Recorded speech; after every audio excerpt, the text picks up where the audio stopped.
Latina y el Caribe muchas veces se ha hablado de mano dura, al estilo de las dictaduras militares, como remedio frente a la creciente inseguridad. Últimamente se habla del llamado método Bukele, algo así como la importación del fenómeno que ha reducido la criminalidad en El Salvador de la mano de su presidente, Nayib Bukele.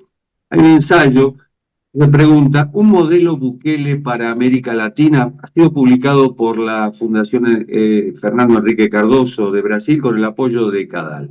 Y dice, entre otras cosas, que más allá de los constantes problemas de desigualdad, pobreza, discriminación o los bajos niveles de la calidad educativa y cobertura de salud, son la criminalidad y específicamente la presencia de la violencia homicida y criminalidad organizada los problemas que han concentrado la preocupación y frustración ciudadana en los últimos años. La autora del ensayo es Lucía Damert, socióloga, doctora en Ciencias Políticas por la Universidad de Leiden, en Holanda, y profesora titular del Departamento de Estudios Políticos de la Universidad de Santiago de Chile.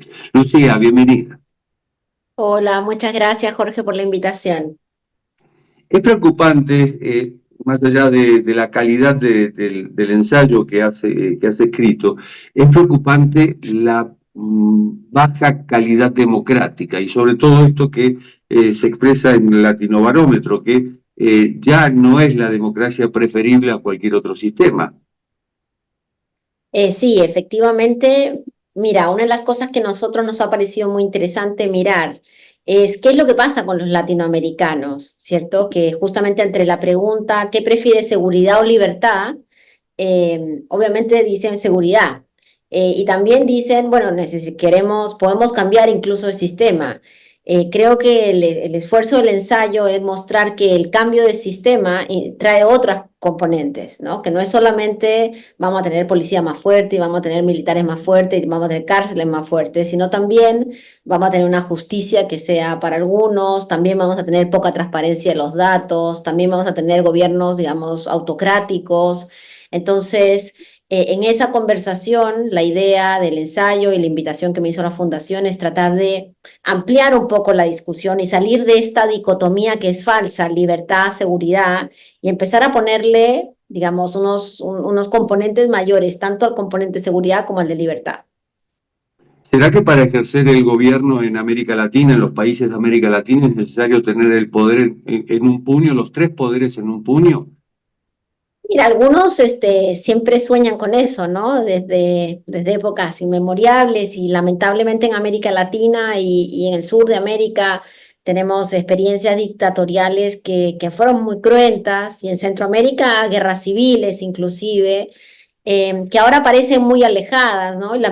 Tenemos esta dificultad que la memoria se ha vuelto muy tenue ahora que la gente está en 30 segundos o en 140 caracteres, pero nosotros ya tuvimos manos duras en América Latina y las manos duras en América Latina han tenido consecuencias desastrosas en términos humanos, políticos, pero hoy en día entre comillas, la amenaza es una amenaza distinta y la sensación que los estados no logran avanzar en asegurarnos la posibilidad de caminar por la calle libres de violencia, lleva a muchos a decir, bueno, necesitamos a alguien que resuelva esto. Y si eso significa cerrar el Congreso, bueno, si eso significa juicios masivos, como se hacen en El Salvador, ¿no? Para 700, 800 jóvenes de una vez por todas y todos adentro, básicamente por portación de tatuaje, bueno, démosle. Y creo que para muchos latinoamericanos el fenómeno, la carátula, el título les suena bien, pero nosotros en otros estudios que hemos hecho también hemos visto que cuando uno entra en la conversación real, Jorge, de lo que significa en varios países hay una distancia, ¿no? Está bien la seguridad, pero no llevándonos por delante los derechos humanos, ni encarcelando a todos los jóvenes, ni además encarcelando a todos los jóvenes pobres, ¿no? Que es finalmente lo que termina pasando en muchos de estos procesos. Me da la sensación de que se ha impuesto el relato de Bukele, y sobre todo a través de las redes sociales. Y la realidad es que no todos los países en América Latina se parecen a El Salvador, o digamos, no todos los países pueden aplicar los métodos que aplica Bukele en El Salvador. No, sin duda, El Salvador tiene unas condiciones muy particulares y el presidente Bukele ha sido, desde su punto de vista, muy efectivo con los medios de comunicación en reconocer los problemas profundos que tiene el sistema político de El Salvador, los problemas sociales que tiene, en fin, pero no muy lejos, la presidenta de Honduras trató de hacer una cárcel similar. Bueno, no le ha funcionado, un poquito más allá en Ecuador se asumió que se podía usar un modelo parecido después de la crisis de los últimos años y tampoco ha funcionado porque hay tres elementos fundamentales. El primero, pues las capacidades institucionales de los países. El segundo, especialmente en estos temas, los problemas, digamos, el tipo de delito y el tipo de delincuencia a la que nos estamos enfrentando. Y lo que tiene El Salvador es que tenía una enorme cantidad de grupos pequeños y medianos, muy violentos a nivel territorial, que le cobraban extorsión a partes importantes de la población, que estaban vinculados con el tráfico también, pero que no eran piezas fundamentales del tráfico. Y eso generaba pues una angustia muy fuerte de los salvadoreños en general. Pero en Ecuador, que está vinculado con un tráfico global de cocaína, o en otros países latinoamericanos, donde tú tienes además trata de personas, tráfico de migrantes, tala ilegal, minería ilegal, bueno, pensar que por la construcción de unas cárceles y por tratar de meter a todo el mundo preso, vas a poder terminar con los mercados ilegales es bastante inocente. Da la sensación de que los partidos políticos en sí están en declive en América Latina y en el mundo, te diría yo. De hecho, Bukele proviene del Frente Farabundo Martí para la Liberación Nacional, luego tuvo algún coqueteo con la Alianza Republicana Nacionalista, con Arena, y finalmente hoy Bukele es Bukele, más allá de la marca que tenga su partido. Sí, bueno, y eso es muy peligroso para las democracias. Yo sé que no es muy popular lo que voy a decir, pero necesitamos mejores partidos políticos. No es que Ujú, necesitemos abandonar los partidos políticos, al contrario, ujú. las experiencias de los últimos años han demostrado que las organizaciones de la sociedad civil requieren también de esta voluntad, de la estrategia política, la conversación y el diálogo político es importante. Lo que pasa es que en la mayoría de nuestros países, entre los niveles de corrupción, la ineficiencia, la burocracia, ¿cierto? El hecho que los partidos se han convertido casi en cosas familiares, en empresas familiares, eso ha deteriorado la legitimidad de la política.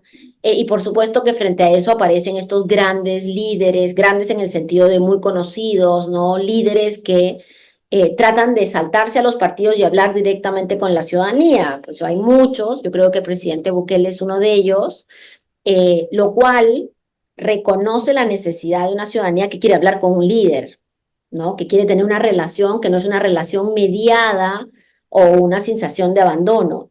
Los partidos políticos tienen un tremendo desafío en la región y yo te diría que especialmente aquellos partidos políticos que se definen como progresistas o centroizquierda o socialdemócratas, que deberían de tener una alternativa también a este discurso dicotómico seguridad-libertad, ¿no? Porque si nadie da esa discusión, Ujú. al final es un monólogo, que es un monólogo peligroso. La pregunta del millón es cómo se hace para que la gente confíe en las instituciones. Bueno, las instituciones tienen que estar abocadas a la ciudadanía y eso es algo que en América Latina no ha funcionado casi nunca, ¿no? Hemos tenido unas Ujú, élites que se han ido consolidando ujú. y una ciudadanía que en algunos países, pues a la deriva va creciendo sola, por eso que aumenta tanto la migración. En otros países, bueno, el propio resurgimiento individual, ¿no? Pero hay muchas capacidades para la legitimidad institucional. En el tema de seguridad, porque una de las cosas que es importante, Jorge, es que el modelo Bukele tiene un tema, que es el tema seguridad, pero tiene otros capítulos. Y lo que presentamos en el ensayo es decir, miren, a los que les gusta la cárcel modelo, bueno, veamos cuáles son esos otros elementos que son necesarios para que funcione. Y son elementos de mucha opacidad, de muy poca transparencia, ¿no? Y luego, para los temas de seguridad, efectivamente lo que necesitamos es avanzar con algunas alternativas que funcionen. Y yo creo que ahí hay un desafío muy grande porque muchas de las políticas que se han hecho en América Latina han sido poco exitosas. por la Ujú. burocracia, por el poco dinero, por el poco apoyo político sostenido. Entonces, es también un llamado de atención a los liderazgos que están en el otro lado, digamos, del espectro político, para pues reconocer que si siguen jugando con fuego vamos a terminar todos en una discusión sobre seguridad sin libertad. Bueno, de hecho, Bukele no podía ser candidato a la reelección y sin embargo se reformó la constitución para que lo fuera. Esta Bueno, y es... ganó mayoritariamente, digamos, de Ujú, eso ujú. tenemos experiencias también latinoamericanas, ¿no? Fujimori, etcétera. Este, yo valoro mucho, por supuesto, los resultados democráticos y el presidente Bukele cuando gana sus elecciones, así como el presidente Chávez, pues está bien, ¿cierto? Eso es lo que decide el pueblo, pero luego uno tiene que tener mucho cuidado al monopolio del poder, porque el monopolio del poder en Roma y en cualquier lado termina generando enormes distorsiones, ¿no? Y distorsiones que no son buenas a nivel institucional, porque a medida que uno está más tiempo en el poder va colocando a más gente en lugares que deberían de ser contrapesos. Y por supuesto que la democracia tiene que fortalecerse y mejorarse, y eso también requiere otros liderazgos, ¿no? Y creo que ahí el presidente Bukele con su forma de gobierno nos interpela a todos en el sentido bien positivo de decir, bueno, esto es una forma, ¿cuál va a ser la otra? Y la otra puede también tener, digamos, una conversación respecto a los temas de seguridad, a los temas de transparencia, pero finalmente también a los temas democráticos. No es solo Bukele, Donald Trump en Estados Unidos, Javier Milei en Argentina, hablan de una batalla cultural. Y mencionabas las élites. Esa batalla cultural es contra élites, entre las cuales se incluye a varios colectivos, incluyen a varios colectivos, hasta los propios industriales de sus propios países, los periodistas, los granaderos, lo que fuere. Eh, ese relato, ese discurso, ¿cómo se puede contrarrestar cuando de pronto tenés un presidente como Bukele con una popularidad del 90%?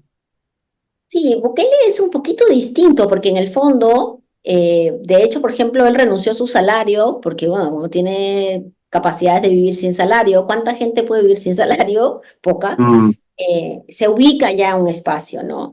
Yo creo que él efectivamente lo que plantea es, y en eso ha sido muy inteligente, es decir, miren, nosotros en El Salvador siempre hemos sido considerados un país pobre, un país violento, y ahora queremos tener otra imagen en el mundo. Y eso es algo que para todos ujú. los salvadoreños debe resonarles, ¿no? Muy bien.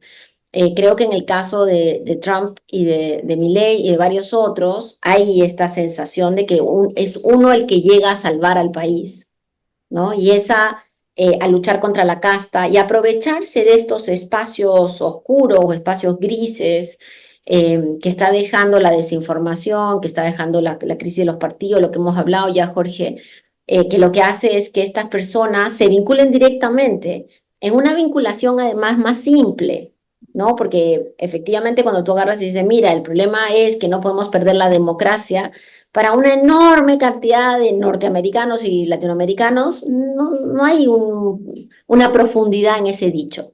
Pero si yo voy y te digo, te voy a dar armas para que te puedas proteger, inmediatamente entiendes hacia dónde va el discurso, ¿no? Entonces yo creo que hay ahí también una necesidad, incluso nuestra, del mundo académico, y por eso es que este ensayo está escrito, digamos, para una difusión mayor, de pues Ujú. generar una conversación en otros espacios, porque no podemos tampoco recluirnos en nuestras casas y pensar que va a llegar un César, un zar, un rey, alguien que nos va a salvar.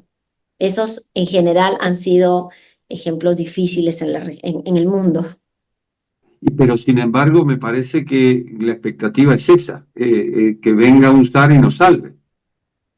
Sí, mira, yo creo que hay mucha expectativa de esa, estamos como en un círculo, estamos en un momento, pero luego los estudios más cualitativos que hay en la región, creo que dan también pie a que hay muchas preocupaciones donde la solución es lo colectivo, desde el cambio climático, salvo los negacionistas, digamos, que ya ahí tenemos otro capítulo, pero Sí, desde el sí, cambio claro. climático hacia los temas de violencia contra las mujeres, a pesar de Ujú, las diferencias, yo creo que todos sabemos que esas son problemáticas que nadie se va a poder salvar solo, que necesitamos responder en un formato más conjunto. Lo que pasa es que la ciudadanía está, y yo creo que con todo derecho, muy agotada de ser convocada a conversaciones que no tienen futuro. Entonces ujú. ahí te vuelves a encajar en la necesidad de tener, digamos, reacciones políticas de acción, activistas que funcionen. Yo creo que ahí hay un espacio de organización y de funcionamiento, sobre todo porque muchos de estos ejercicios más autoritarios que ya hemos tenido en la región no necesariamente son exitosos en el mediano y largo plazo. Entonces, ¿qué es lo que vendría después? Uno se pregunta, ¿no? Después, cuando ya no tengamos partidos, cuando ya las instituciones estén totalmente destruidas y cuando el modelo o la expectativa de este liderazgo casi mesiánico nos salve, no funcione. La guerra civil, el constante combate unos contra otros. Entonces, no hay que olvidar que siempre viene algo y ese algo debería ser basado mucho más, yo creo, en mecanismos no solamente democráticos, ¿no? Sino centrados en los derechos humanos, en la consolidación del Estado de Derecho y finalmente la lucha de una región que sea un poco más justa, ¿no? Lucía Dambert, muchísimas gracias por tu tiempo y felicitaciones por tu ensayo. Ay, muchas gracias por la invitación, Jorge. Ha sido un gusto. Y ha sido un gusto compartir estos 15 minutos y monedas con ustedes. Esto que se llama Cuarto de Hora, el programa de Cadal TV que se retransmite por el canal E de Buenos Aires. Nos encontramos en la próxima.